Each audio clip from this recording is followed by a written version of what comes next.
Mapagpalayang araw, I am Emmanuel Christian Reyes, 19 from Candaba, Pampanga. I am a self-taught multimedia artist with almost a decade of learning experience. I studied principles of graphic design at the University of the Philippines Open University, and I am currently pursuing a Bachelor of Science in Civil Engineering, major in Construction Engineering and Management at Bulacan State University. Mula sa Kolehiyo ng Inhenyeriya at ng Kagawaran ng Inhenyeriyang Sibil, ako, si Emmanuel Christian Reyes, isang leader estudyante, isang alagad ng sining at isang Pilipino. I started making films 5 years ago. Most of the films I've made are one-man productions, meaning ako lahat. Ako ang director, ako ang writer, ako ang actor. I've also had theater workshops na rin before. Ako rin ang cameraman, ako rin ang editor. I am also a journalist. I started as a news writer way back in elementary school, then became a feature writer and newscaster noong high school.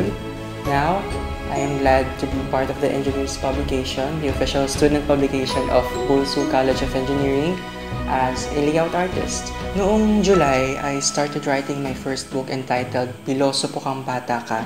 Recently kasi, mostly nang sinusulat ko ay about philosophy. Parang naisip ko, gusto ko silang i-compile sa isang book.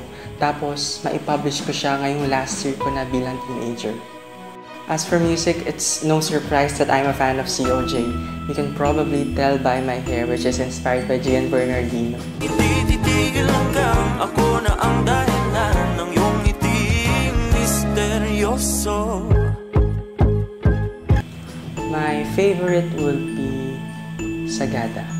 Sagada kung saan lahat ay sinigaw, sa langit na ikaw ay muling matanaw. Sagada ang tapuan kung saan itinakdang mawakas ang kwento ng ako at ikaw. When I became a student leader, I began advocating for several causes, such as the preservation of Philippine culture, mental health awareness, and gender equality. Aside from these, I am known for my visual arts, particularly graphic art and design. Kung tambay kayo sa social media, you've probably seen some of my works. What I love being an artist and an advocate at the same time is that I can incorporate my advocacies into my art. I've always wanted to convey something meaningful with my art. Sabi ko, kahit maliit na bagay yung nagagawa ko, alam kong nakatutulong ako. Gusto kong patuloy na gumawa ng malaya at mapagpalayang sining. I'm Emmanuel Christian Reyes, a student, a son, and a Filipino.